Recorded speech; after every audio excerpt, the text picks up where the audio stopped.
predisponer a esto. Por ejemplo, que la reducción de los receptores periféricos a la insulina. O sea, si el receptor tiene menos sensibilidad a la insulina, por lógica, también va a haber un problema de aumento de glucosa en la sangre. Aumento, ustedes ven ahí, aumento de la producción de la proinsulina. Uno dice, bien, ¿no? Va a haber un aumento de la proinsulina, pero vamos a ver que esta proinsulina va a ser ineficaz. O sea, va a haber mayor aumento, pero no va a tener el efecto biológico que yo espero. Además, hay menos acción de la enzima que va a partir la insulina del péptido C. O sea, si tengo menos esta enzima, por ende voy a tener el conjunto y no voy a tener la parte libre, que es la que yo requiero biológicamente para que funcione. Además, ustedes ya han visto por múltiples cursos que es el glucagón, ¿no? El glucagón va a hacer la acción contraria a la insulina. Entonces, si yo tengo fisiológicamente un aumento del glucagón, por ende voy a tener una hormona que va a ir en contra de la insulina. Y por último, pero no menos importante, hay una reducción del músculo, y sabemos que el músculo es un órgano muy importante, porque es un órgano que no solo nos permite la movilidad, sino que tiene una acción fisiológica, y una de sus acciones fisiológicas es la que va a manejar la glucosa también en el cuerpo. Si yo tengo menos músculo, por ejemplo, sabemos que el envejecimiento nos predispone, ustedes ya han visto ya un síndrome geriátrico frecuente que es la sarcopenia. Entonces, si el paciente tiene sarcopenia, entenderán que a pesar que es delgado, se ve delgado y tiene poca masa muscular, probablemente tenga problemas a nivel de la glucosa. Y también, lógicamente, que eso sí es entendido, si tengo un aumento del tejido graso, también voy a predisponer. Al final, estos cambios fisiológicos, ¿qué me generan? Me generan que yo tenga probabilidad de mayor glucosa en la sangre, y además que a más insulina, o sea, yo tengo más insulina en el cuerpo, pero va a ser menos eficaz, ¿no? Entonces, sí hay cambios fisiológicos que me pueden predisponer a que yo pueda desarrollar muchos años adelante la diabetes. Bueno, acá está mal colocado, pero ¿existe diferencia en valores para el diagnóstico de diabetes entre jóvenes y adultos? Ya mejor ni les pregunto porque ustedes ya saben la respuesta. O sea, es no. Cuando ustedes van a diagnosticar, cuando ustedes van a hacer un diagnóstico, sea viejo, joven, niño, los valores o los estándares son iguales, los que ustedes pueden revisar en cualquier libro, ¿no? Quizás lo que se agrega en la época que yo estudiaba versus la de ustedes es que antiguamente la hemoglobina glicosilada no se usaba como una herramienta de diagnóstico, se usaba como una herramienta de seguimiento, ¿no? Pero actualmente se está usando, ya se ha masificado mucho la hemoglobina glicosilada, y actualmente la usan como una herramienta más de diagnóstico, como dice ahí, ¿no? 6.5 o más de 6.5 de una hemoglobina glicosilada me da el diagnóstico de ¿qué? De una diabetes. ¿Ya? Y lo básico que usted sabe, la glucosa basal, menos de 126, si es que yo hago una tolerancia a la glucosa después de 2 horas encuentro 200, o si es que de forma al azar encuentro una glucosa mayor de 200. Eso no cambia ni en jóvenes ni en adultos mayores. ¿Okay? Es la pregunta 4, clave B del examen. Están apuntando eso, ¿no? ¿Qué diferencia existe entre tratar a un diabético joven y un adulto mayor? Ahí sí va a haber una gran diferencia, es un poco el tenor de esta clase. Ahí sí va a haber una diferencia, ¿no? ¿Por qué? Porque el adulto mayor tiene algo que el joven no va a tener, que son síndromes geriátricos, lo cual lo va a hacer distinto y lo va a complicar para algunas cosas, eso lo vamos a desarrollar. Además que los rangos de tratamiento vamos a ver que van a ser distintos, eso sí va a cambiar. O sea, el objetivo que yo tengo en una persona joven, vamos a ver que en algunos adultos mayores va a ser distinto, en algunos no en todos. Y además que los efectos adversos que van a generar tanto el tratamiento, sí podría ser esta población adulta mayor, especialmente la adulta mayor más vieja, que es la de 80 años, más sensible, o sea que sí hay una variación. En general tenemos muchos síndromes geriátricos, ustedes han visto en sus prácticas. En general síndromes importantes que están asociados a la diabetes, como la figura ya, caídas, ¿no? Vamos a ver poco a poco, dolor en general, polifarmacia, trastornos visuales, incontinencia o trastornos del ánimo o trastornos cognitivos, ¿no? Son los síndromes geriátricos que van a estar desarrollados. Muy bien. Entonces, se encuentra un alto riesgo de encontrar síndromes geriátricos en un paciente adulto mayor. Por ejemplo, un adulto mayor con diabetes, ¿por qué se podría caer? Por glicemia. Por ejemplo, el mismo tratamiento puede ser que haga una hipoglicemia y por él una caída. Por ejemplo, ¿qué medicamento les viene a ustedes a la mente para un diabético? sulfonilureas, ¿no? Sulfonilureas hasta ahora es un tratamiento que está usado largamente, especialmente en un nivel, en un estrato bajo. Y ya se sabe que las hipoglicemias por sulfonilureas, ni qué decir, son bien frecuentes y además son largas. Cuando yo hacía la especialidad, por ejemplo, venía un paciente con hipoglicemia con glibenclamida, que es una sulfonilurea muy frecuente. Entonces, ¿qué pasaba? Pasaba que el paciente venía a emergencia, le daban su tratamiento, o sea, le ponían su azúcar, su glucosa, su dextrosa, el paciente mejoraba, despertaba, estaba muy bien y lo mandaban a su casa. Entonces, ¿qué pasaba? Lo mandaban a su casa y a las 6 horas, 8 horas regresaba el paciente, porque el médico que lo había visto se había olvidado que el tiempo de acción, especialmente en un adulto mayor, de una sulfonilurea podía ser 3 días. Entonces es una indicación de hospitalizar. Entonces a veces hay que conocer también los medicamentos y las caídas, la verdad que es algo muy frecuente. Además, ¿qué pasa si un paciente tiene una neuropatía y no coordina bien? También tiene más probabilidad de que se caiga. Entonces es un síndrome geriátrico frecuente en pacientes que tienen diabetes. Dolor persistente, ni qué decir, las neuropatías generan dolor y encima es un dolor neuropático, un dolor difícil de manejar con otros medicamentos. Deterioro cognitivo, ahí vamos a andar un poquito más, pero definitivamente tanto la hiperglicemia como la hipoglicemia me condiciona mayor trastorno cognitivo en los pacientes adultos mayores.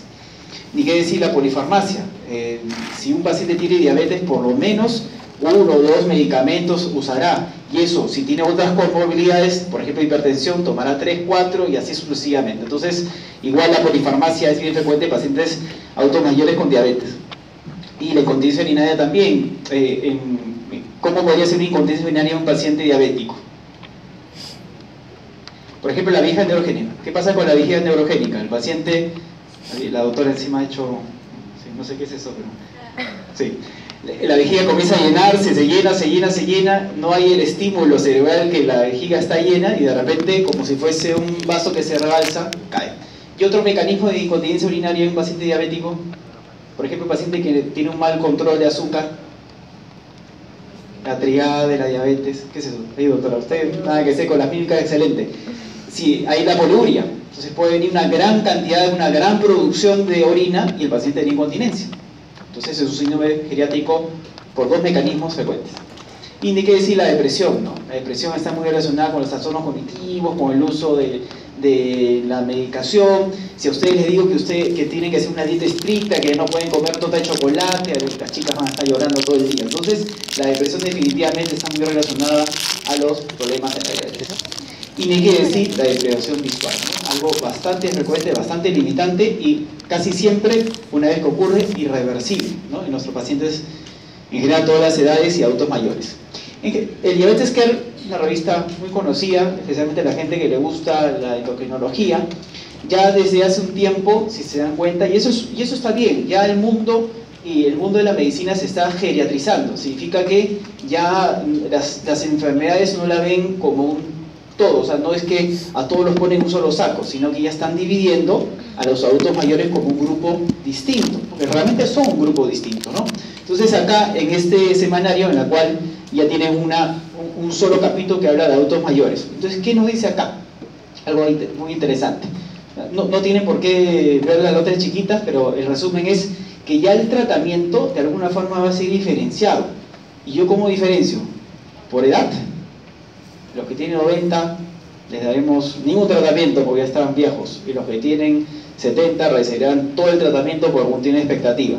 ¿Podría ser una forma de verlo? Vete, acá hay un Herodes de los viejitos, ¿no? Mueran todos los viejos, ¿no? Muy bien, y será porque han leído las diapositivas. Ese es el problema, ya se quita ya toda la emoción. Es cierto, ya tenemos que valorar otras cosas, porque la edad es un factor importante, pero no es un factor determinante. Actualmente, y ustedes lo han visto en sus prácticas o lo han visto desde el momento que ustedes están estudiando medicina, que pueden encontrar a alguien que tiene 90 años que esté físicamente mejor que alguien de repente con 70. Entonces, si solo agarramos edad, no vamos a quedar cortos. ¿Qué valoramos? Y con mucha importancia valoramos al menos cómo está el estado actual del paciente, cómo está el estado funcional, qué tantas actividades hace de la vida diaria, si se hace bien, independiente o dependiente, y cómo está su estado mental. Eso es muy importante. Y vamos a ver por qué es importante, ¿no? Entonces, los sanos, con buen estado funcional y cognitiva, por ejemplo, se tratan casi como si fuera un paciente joven, con una hemoglobina glicosilada por lo menos de 7 o 7.5. Ahorita vamos a ver un poco adelante en unas diapositivas el por qué es esto. ¿Qué pasa si es un paciente complejo, ¿no? Complejo, con varias multimorbilidades, con un regular estado funcional y también un regular estado cognitivo? Acá la cosa cambia, ¿no? Y cambia con un valor de hemoglobina glicosilada un poquito mayor, si se dan cuenta. ¿Y qué pasa si es que vemos un paciente, vamos a poner el siguiente, la que está en verde, unas enfermedades muy complejas, prácticamente dependiente total, con un problema cognitivo avanzado? A este grupo lo manejaremos aún menos estricto, ¿ya? Vamos a ver poco a poco la secuencia. ¿Y por qué es esto? Porque la expectativa de vida importa mucho para el tratamiento. Si yo a la doctora, por ejemplo, que ahorita tiene, vamos a darle 20 años, ¿ya? Para darle algo bueno, debe tener más, no importa, le diagnosticamos diabetes, ¿cuál es la expectativa de vida de la doctora? Alguien dice 2 años, qué malo, me quiere matar.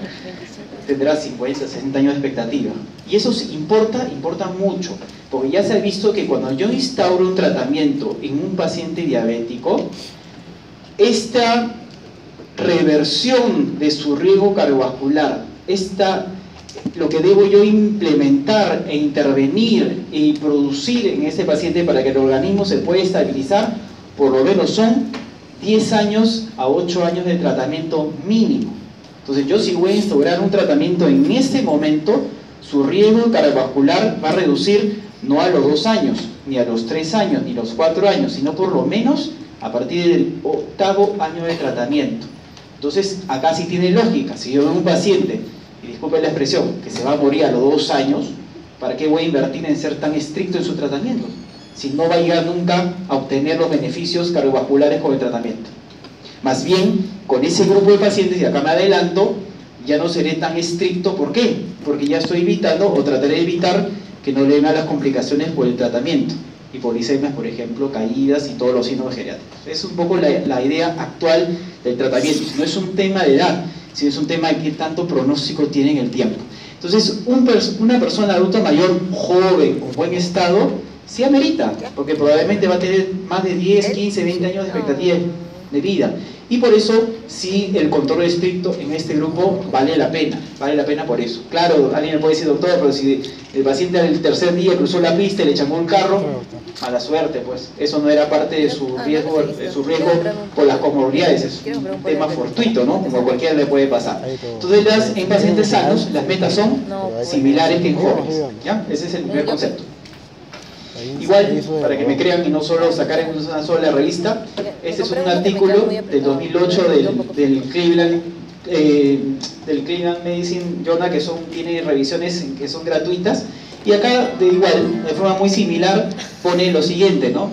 Si tiene una buena funcionalidad, menos de 7 de hemoglobina glicosilada; tiene una mala funcionalidad, más de 8, o sea, igualito. Se sigue repitiendo a pesar de otras fuentes, que la funcionalidad tiene una parte muy importante en la valoración del tratamiento. Igual, en este mismo artículo pone también el hecho, si es que el paciente tiene pocas comorbilidades, también voy a ser más estricto, si tiene comorbilidades y una expectativa entre 5 a 15 años, tendré una hemoglobina glicosilada de 8 por lo menos, y si tiene ya una expectativa menor de 5, seré menos estricto aún, y tendré una hemoglobina glicosilada de 9. O sea que igual sí dicen la misma idea: funcionalidad, parte cognitiva, expectativa de vida. Esos son lo que yo necesito para hacer el tratamiento, qué tan estricto voy a hacer, ¿no?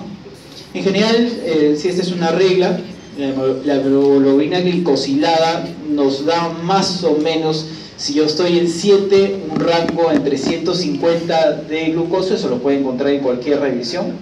Si tengo 8, entre 180, miren, si tiene 9, el paciente estará rondando su glucosa entre 215, ¿no? 215. Es un poco lo que, dependiendo mi expectativa de vida o la evaluación que yo tengo en el paciente, voy a esperar. Igual, solo para resaltar, esta es igual una guía global en la cual sigue valorando todo, o sea, hace 1000 escalas para valorar todo. Una que es conocida de ustedes, que la han visto, por ejemplo, usan el Bartel para actividades de la vida diaria, ¿no? Entonces, simplemente eso para refrendar que hay que valorar al paciente, que no es un tema de edad, es un tema más de expectativa de vida y estado cognitivo funcional, ¿no? Entonces, obviamente requiere tomar decisiones. Muy bien, entonces, en los pacientes que tienen complicaciones asociadas a múltiples comorbilidades o una pobre funcionalidad o deterioro cognitivo, lógicamente yo no voy a tener un beneficio a largo plazo, porque probablemente esa población o ese grupo de adultos mayores o se vaya a morir antes o ya tenga unas complicaciones tan severas que no merite hacer un tratamiento tan estricto, ¿no? Entonces, igual, el riesgo de hipoglicemia es bastante importante. Efectos adversos y tratamientos. La otra cosa es hablar sobre la hemoglobina glicosilada, porque bueno, ahorita estamos en un mundo en el cual los exámenes importan, pero también hay que saber interpretarlos. Entonces, seguro que si yo le pregunto a cualquiera de ustedes sobre la hemoglobina glicosilada, me van a decir que es un examen en el cual la hemoglobina se pega a la glucosa y nos da una orientación de cómo está el estado de la glicemia de ese paciente por lo menos 2-3 meses, ¿correcto?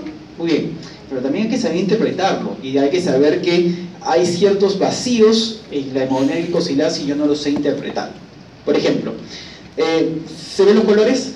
¿Sí? Azul y... bueno, igual lo tiene en su diapositiva. Pero si yo tengo, por ejemplo, un paciente A, vamos a poner que está en azul, y tengo un paciente B que está en rojo. Miren, al final del tiempo, ambos van a tener una hemoglobina glicosilada normal en 6.1.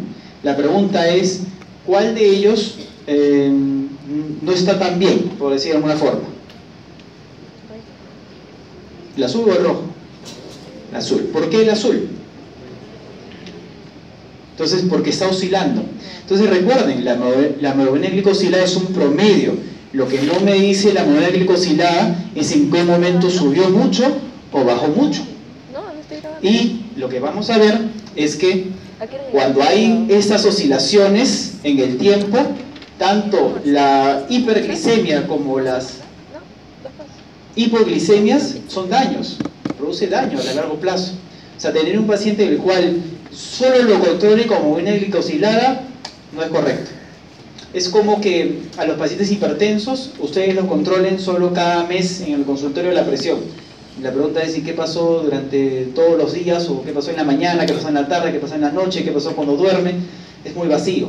Entonces, la hemoglobina es una buena herramienta, ustedes la van a escuchar de aquí para adelante, pero el tema es que también hay que saber interpretarla y no sustituye que el paciente también se tenga que controlar en la glucosa, ojo, no solo en ayunas, sino que también el paciente se tiene que controlar el postprandial, que es muy importante.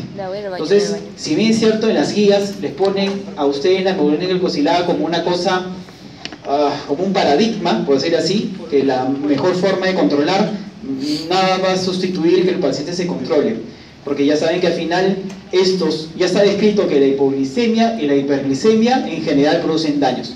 De estos, ¿cuál creen que produce más daño? ¿Las hiperglicemias o las hipoglicemias?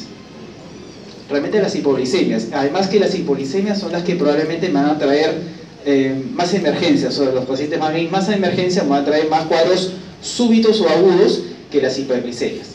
A largo plazo ambas pueden producir daño a cualquier nivel, estado cognitivo, estado anímico, ustedes los pueden nombrar cualquiera, pero las oscilaciones se ha visto que producen muchos daños a nivel cardiovascular. Entonces eso es lo que tienen que tomar y eso es un comentario aparte. Para el tratamiento esto es lo que tienen que evitar, las oscilaciones. Más bien el control adecuado es en el caso de la línea roja, en la cual el paciente tiene que estar lo más estable posible. ¿Ya? Muy bien. Entonces también, ¿qué me pone a mí? Bueno, a mí no, pues no estoy tan viejo, pero ¿qué me pone a un paciente adulto mayor? Un riesgo de hipoglicemia, ¿no? ¿Qué lo pone a este grupo que sea más hipoglicémico que el caso de la doctora, que aún es joven? Por ejemplo, a la cabeza, la función renal. Ya sabemos, ustedes han tenido su clase de fisiología del envejecimiento, que quieran o no, ya teóricamente si uno llega a los 75, 80 años, por lo menos el 50% de la función renal puede estar mermada, solo por un tema de desgaste y edad. Si sumamos que el paciente es hipertenso, que qué sé yo, ha usado antiinflamatorios mucho tiempo, eso lo puede agregar, o ha tenido una enfermedad renal muy aguda, podría reducir más. Entonces la función renal es muy importante, especialmente porque la mayoría de medicamentos se eliminan por vía renal, principalmente las sulfonidurias, principalmente también la insulina. La insulina es un medicamento que si la función renal es baja y al paciente se le coloca una dosis estándar, probablemente esa insulina esté dando vueltas y vueltas y vueltas y el paciente esté en pura hipoglicemia. Por eso es que muchas veces el paciente que es diabético y va pasando el tiempo, hay la posibilidad que su misma dosis de insulina que fue hace 10 años sea menor en un tiempo posterior, justamente porque esta variable cambia. Además, hay una respuesta hormonal tardía. ¿Qué pasa cuando un paciente tiene hipoglicemia? ¿Cuál es la reacción que tiene el paciente? ¿Alguien de ustedes es diabético? Perdón la pregunta. ¿No? Puede haber. Yo tenía a mi ex enamorada que era diabética y, por ejemplo, ella era diabética de los 12 años. Entonces, estamos hablando cuando estudiamos acá de 22, 23 años. Ya más o menos 10 o 12 años de enfermedad, ella cuando recién tenía 50 o 40 de glicemia, tenía algún tipo de cambio, de alguna manifestación, hacía taquicardia o ya hacía una cierta desorientación. Entonces, su sensibilidad, o sea, su respuesta cada vez era menor. Estamos hablando de un caso de una paciente diabético tipo 1, porque teóricamente tiene más tiempo de enfermedad, pero se entiende que en teoría los pacientes adultos que llegan a envejecer, por el tiempo también tienen una menor respuesta hormonal. Entonces también es un peligro porque hacen glucosas más bajas con muy poca respuesta externa o física. Ya hacen cuando están muy mal, 30 y 40, 20, ¿no? Que no es raro. Igual la ingesta es variable. ¿Qué pasa si de repente el doctor hace una excelente evaluación del paciente, hace el cálculo kilo de peso de la insulina, de los tratamientos y todo, le hace una dieta extraordinaria, pero el paciente sufre hiporexia y no la cumple? Ahí todo se va al tacho, ¿no? Porque si no hace la ingesta adecuada para el cálculo de la medicación, probablemente el riesgo de hipoglicemia sea mayor. Y eso es bien frecuente. Sus pacientes pregunten, especialmente, señor, ¿usted cena o toma lonche? Le aseguro que la mayoría de pacientes mayores le va a decir o no, o cuando ustedes abundan más, si es que algo comen, le va a decir, sí, claro, una tostadita con mate. Eso es bien frecuente. Imagínense, dejar, por ejemplo, insulina en la noche o un tratamiento en la noche en un paciente que va a tomar solo un mate nada más, y encima un mate sin azúcar, pues son diabéticos, y solo unas tostaditas probablemente provoca una hipoglicemia nocturna, que el paciente no se da cuenta, y ya sabemos el daño que puede producir. Entonces, no solo se queden con eso, pregunten qué tanto está la ingesta. Ojo, ese es un error muy común en la hospitalización. Se deja el estándar, recuerda que todos pasamos visita en la mañana y no sabemos qué pasa durante el día, y de repente el paciente tiene una mala ingesta. Entonces hay que preguntar cómo está la ingesta del paciente, es muy importante. Ni qué decir la polifarmacia. Por ejemplo, algunos medicamentos como los beta bloqueadores bloquean la respuesta. Ustedes saben que cuando el paciente tiene hipoglicemia, ¿cuál es la respuesta, no sé, autonómica de nuestro cuerpo? Taquicardia, ¿correcto? Entonces, si yo estoy usando un beta bloqueador, voy a bloquear esa respuesta y no me doy cuenta si el paciente está haciendo una respuesta hipoglicémica. Entonces, algunos medicamentos que bajan la frecuencia pueden bloquear esta respuesta autonómica. La absorción intestinal lenta, igual, si un paciente tiene una digestión más lenta, por ende, la glucosa también se va a absorber de forma muy lenta, ¿no? Entonces, si yo, por ejemplo, le pongo una insulina de acción rápida o ultra rápida a un paciente que tiene una absorción lenta, probablemente va a producir más rápido la hipoglicemia que la estabilización. Y estos, si se dan cuenta, bueno, no sé si han salido, depende de la impresora que tienen ustedes, las dos últimas están en negrito. ¿Y por qué están en negrito? Porque tiene mucha importancia para nosotros en geriatría. Paciente con hospitalización reciente. ¿Por qué creen que el paciente que ha salido de alta recién tiene un alto riesgo de hipoglicemia?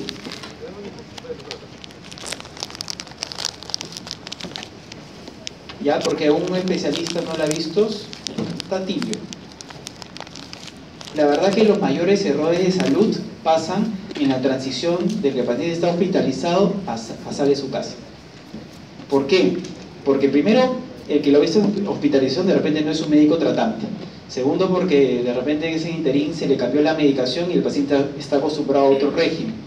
Tercero, porque muchas veces hasta se omite los medicamentos que tomaba anteriormente. Entonces, toda esa transición, todo ese cambio hasta algunos pacientes, porque hacen hipolicemia, el médico se olvida de colocar la misma medicación, puede generar errores. Entonces, siempre un paciente que se hospitaliza y sale de alta, ojo, hay que valorarlo pronto, porque hay un riesgo que en ese cambio, en ese retiro de medicamentos, puede haber un error ahí. Y lo otro que es sumamente importante, y ese es el pilar un poco de los manejos de los adultos mayores dependientes en geriatría, es que si tenemos a un cuidador, la persona que lo cuida, que no es capacitado, ahí estamos en problemas. Para un buen manejo de un paciente dependiente, el geriatra siempre debe trabajar muy bien con un cuidador capacitado, o al menos un cuidador que tenga criterio.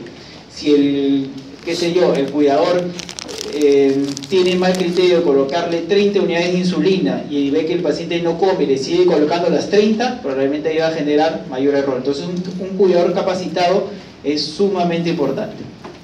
Muy bien, ¿qué consecuencias me trae la hipoglicemia? O sea, que ya hablamos de los factores que pueden generarlas, pero ¿qué daño se puede generar, ¿no? Mayor probabilidad de arritmias, un deterioro cognitivo. Ya vemos que la hipoglicemia sí es un generador a largo plazo de problemas de demencia. Un delirio, sabemos que la hipoglicemia genera una alteración y el paciente puede desorientarse o puede estar más hipoactivo, caídas, ya lo vemos que el ejemplo, y mayor probabilidad de hospitalización. Lo que nosotros no queremos es que el paciente se hospitalice por hipoglicemia o se hospitalice en general, porque eso es el comienzo del fin, puede tener algunas otras complicaciones asociadas a la misma hospitalización. Muy bien, solo algunas cosas muy puntuales de algunos medicamentos que ustedes conocen o al menos van a manejar. La metformina al menos siempre tiene que tener una evaluación renal previa. Antiguamente, no tan antiguo, antes era mucho más estricto la metformina. Ya el paciente tenía 60 o menos de 60 de función renal y ya no se usaba.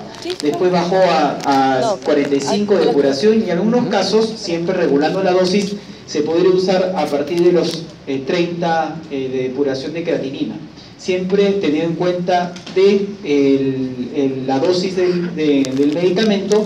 Y solo un comentario aparte, ¿ustedes usan la creatinina para ver función renal? O sea, si ustedes quieren saber cómo está la función renal del paciente, ¿usan creatinina o no? ¿Sí?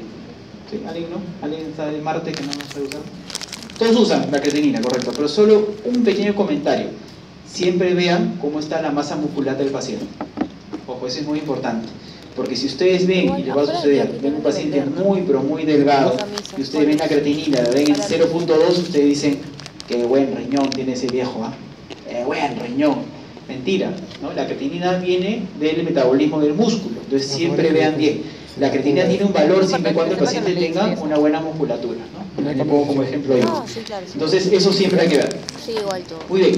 Después, la insulina. ¿Qué recomendaciones debo tener con la insulina? Ni qué decir la función renal, ya les había adelantado. Una mala función renal, probablemente la insulina o no deben usarla o tienen que usar una menor dosis o un seguimiento más estrecho. Igual, si el paciente o el cuidador, o sea, si el mismo paciente que aún se puede colocar la insulina tiene una limitación visual y cognitiva, ni qué decir. O sea, si no ve cuánto se pone, eso es un peligro altísimo. Suena muy lógico, pero a veces se nos escapa. O que ya ha pasado, el paciente tiene un problema o el familiar tiene un problema cognitivo y no sabe si está usando la acción larga o acción corta y se confunde y le pone las dosis, es un problemón. Entonces eso también siempre hay que valorar. Igual, repito, el paciente o el familiar capacitado, y siempre valorar la ingesta oral. Les aseguro que a muchos de ustedes se les pasa o se les va a pasar. Siempre uno, cuando sale de la medicina, siempre está preocupado de qué medicamento va a usar, qué dosis va a usar, pero se olvida a veces cosas tan fundamentales como quién se la va a aplicar, cómo se la va a aplicar y si va a comer o no va a comer. Muy bien. Igual, en general la dieta del diabético, la pregunta, o sea, cuando ustedes ven un paciente diabético, ¿tiene que ser baja en calorías? ¿Sí o no? No. Ese es un error muy común, o sea, que ustedes no tienen por qué saberlo porque se confunde todo el mundo, así que no hay problema. Ojo que o sea, por ejemplo, si la doctora y la doctora de atrás pesan lo mismo, tienen la misma edad, pero una tiene diabetes y la otra, la pregunta es, una de ellas, especialmente la que tiene diabetes, ¿tiene que comer menos o menos calorías? ¿Sí o no? Han dicho que está gordita y tiene que dejar el peso. ¿No? Tiene que comer exactamente la misma cantidad de calorías, porque probablemente si no se va a desnutrir la doctora. Entonces, ¿qué sucede? ¿Qué es lo que cambia en todo caso en la dieta del paciente diabético? Es el tipo, ¿no? Es el tipo de carbohidratos que se usan. Es un poco la composición del tal. No es las kilocalorías. Ambas van a consumir, por ejemplo, 30 o 25 kilocalorías por kilo de peso. Solo que la composición es la que va a cambiar, ¿no? Es un error común. Viene el diabético y dicen, ya es diabético, saco hiperglicemia, ya, listo. 800 calorías día. O sea, pobrecito, es, ¿no? Comer un paquete de galletas, más una chicha y se acabó el asunto. Ese es su almuerzo todo el día. Y al final, a la larga, va a terminar más desnutrido con más complicaciones, ¿no? Además, perdón, si te presentan esto de acá, no está. Si te presentan esta comida, nada apetitosa, ¿no? También hay otra cosa, ¿no? Es cómo se presenta la comida, es muy importante.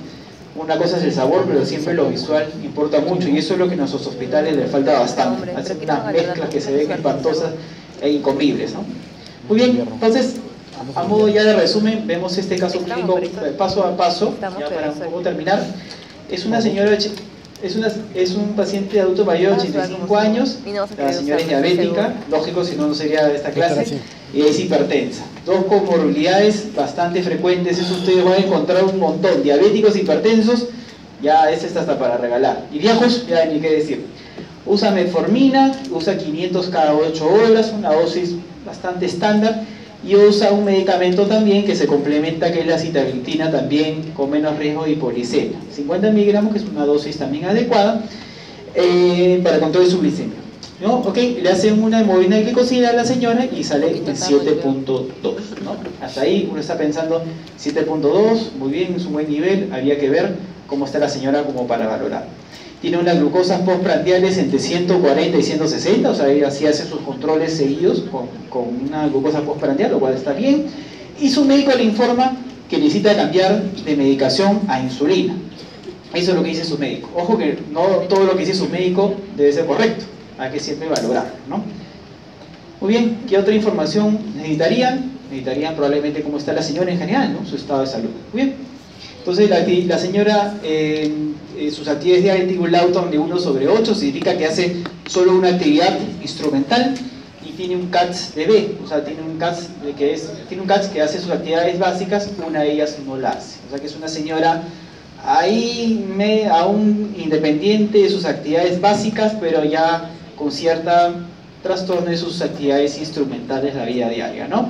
Además, cuando se hace el examen, bueno, no es raro encontrar esto, ¿no? Una creatinina de 0.8, pero una depuración de 35 mililitros por minuto. Entonces, igual siempre referente a que la creatinina es un valor referencial, pero no siempre nos dice exactamente el estado renal del paciente. Lo digo porque muchas veces, hasta para la colocación de antibióticos en los hospitales, ven la creatinina y le ponen una dosis pues completa, ¿no? Y siempre tienen que valorar al paciente primero. Muy bien. ¿Tiene algunos síndromes geriátricos? Sí, claro, la señora tiene sarcopenia, ya punto interesante, hablamos que la musculatura baja ya predispone a la alteración también del manejo de la insulina y la aprovechación de la insulina. Ya tiene un deterioro cognitivo, no he puesto qué nivel, pero ya tiene un deterioro cognitivo la señora, ya tiene una deprivación visual, muy importante, hablábamos que es muy importante ver también para saber la colocación y la buena toma de los medicamentos. El cuidador que está ahí y encima está estresado, sí, pues es un caso para la doctora Polo, tiene incontinencia urinaria, y la pregunta es si serán los únicos, de repente tiene más, al menos son los principales, ¿no? Entonces el caso ya es complicado, mejor se lo paso al geriatra. Muy bien, además la señora tiene ciertas comorbilidades, y hablamos que es hipertensa, diabética, tiene una insuficiencia cardíaca, una enfermedad renal 3 y 4, tiene retinopatía diabética y además tiene una neuropatía diabética. Y acá ustedes están pensando que exagerado el doctor, ¿no? Ha traído justo el peor caso. La realidad es que esto es lo que normalmente los pacientes tienen, porque lo que ustedes van a ver pacientes viejos y que tienen casi todas las enfermedades de Harrison, y esa es una realidad. Entonces ya tienen que acostumbrarse ustedes a ver un poco, salvo que van a hacer patología, que acá va a ser patólogo y alguien que escuche, él va a hacer diagnóstico final. Muy bien, además toma cierta medicación monológica, toma bisocolor, que es un beta bloqueador, toma timolol, gotas. Es siempre importante cuando ustedes también valoren las gotas. Ojo, las gotas también traen efectos secundarios en el cuerpo. Uno piensa, no, pero son gotitas, no pasa nada. Yo ya he visto ya bradicardias asociadas a betabloqueadores, que son en este caso de gotas, y puede producir. Nifedipino, que es un betabloqueador, cada 12, usa gabapentina, que es un medicamento para el dolor neuropático, cada 12 horas, y toma aspirina. Muy bien. Y asociado a eso, ya saben, tomar metformina y sitaglitina como medicamentos para la frecuencia. ¿Cómo le encontramos a la señora? Una frecuencia cardíaca de 50, una presión arterial ahí también media normal baja, ¿no? 100/60, un peso de 60 kilos y una talla de 1,72 m. Es una señora alta, bueno, depende, ¿no? Para nuestra realidad, relativamente alta, y un peso un poquito bajo para la talla, ¿no? Muy bien, y el doctor le dejó la dieta, le dijo, señora, le recomendamos una dieta sin nada de sal, porque es hipertensa, hipocalórica de 1200 kilocalorías, ¿no? Ese es un caso de la vida real, ¿no? Es un caso bastante frecuente. Entonces, vamos a analizar un poquito qué se puede hacer con esa señora. No es que sea la única respuesta, pero más o menos cómo se debería abordar, para que estos casos a veces tienen que abordarse de forma un poquito más amplia, ¿no? ¿Cuál sería el plan con la señora? A ver, primero, ¿qué le parece la dieta? Fue 1200, ¿correcto? ¿Cuánto pesa la señora? 60. A ver, los matemáticos, ¿cuánto es 60 por 30? No escucho nada.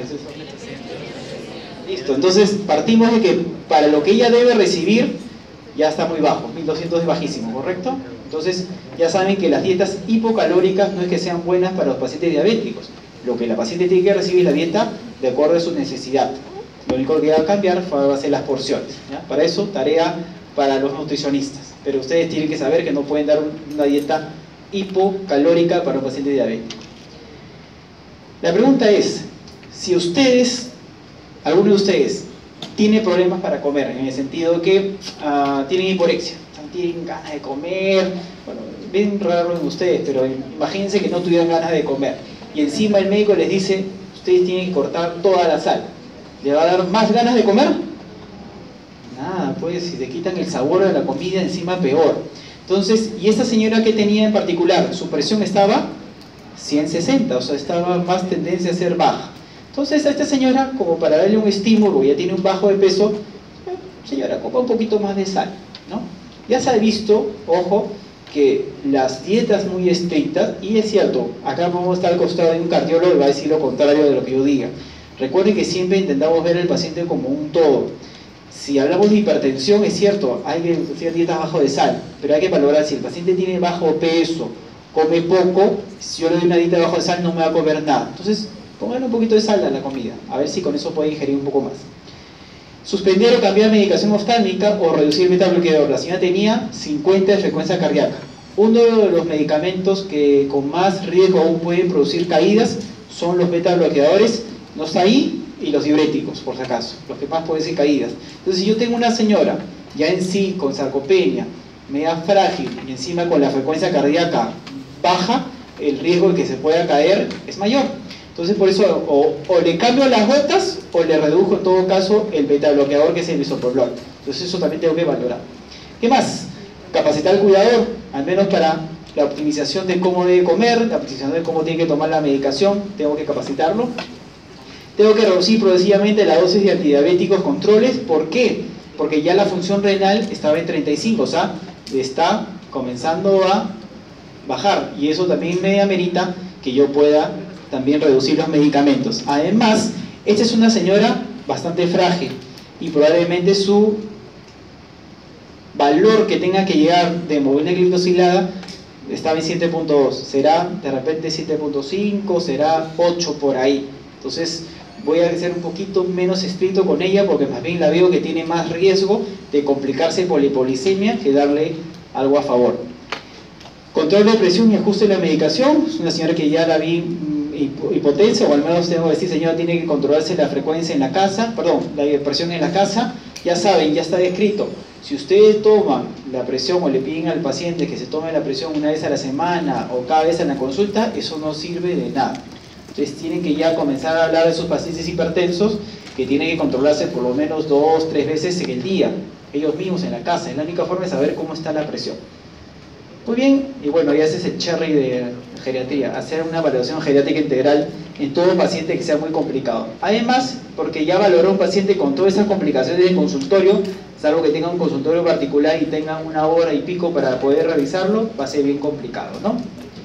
Muy bien, entonces en general, los médicos, si ustedes son tubulares, van a mirar la diabetes solo como un aumento del azúcar en la sangre y van a ver solo que van a tener que darle una medicación. Entonces la idea o el cierre de esta exposición es que ustedes al menos tengan una visión más amplia. Cuando vean un paciente con cualquier patología, la diabetes es un ejemplo nada más, ustedes lo que tienen que ver es cómo está su estado físico, cómo está el paciente, al menos verlo, o preguntarle qué es lo que hace día a día, qué es lo que hace, qué actividades hace, las hace sola o no.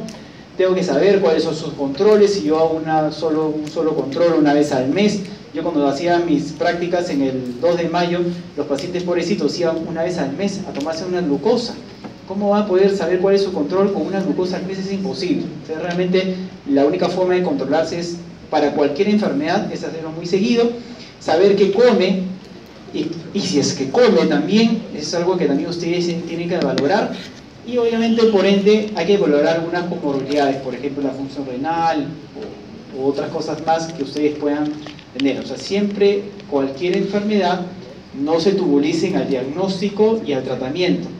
O sea, lo que tienen que siempre tratar de ver, y si ustedes, algunos van a hacer alguna especialidad que tenga que ver gente mayor, ojo, no necesariamente tiene que ser geriatras, para ver gente mayor, traten de verlo siempre como un todo y no solo como una patología. Creo que eso es todo. Por ahí, para no decir que les he mentido, ahí están las referencias. Gracias.